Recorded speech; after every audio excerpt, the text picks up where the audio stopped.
Well, Todd, we're down here looking at the plumbing and so forth, and this is where the two bathrooms are going to be.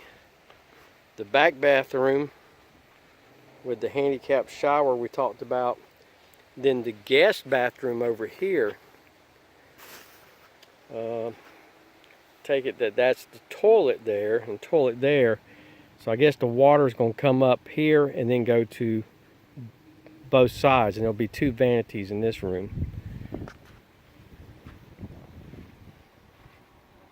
And then over here I see the cans for Danny put in.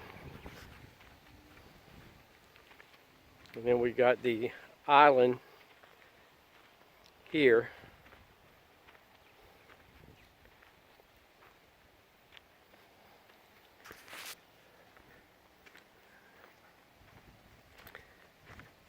And then through our bedroom into the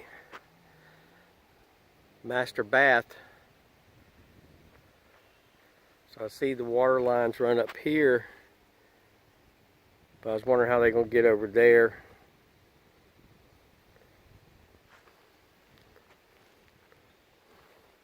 And then here we got the laundry room, and then that little pet room.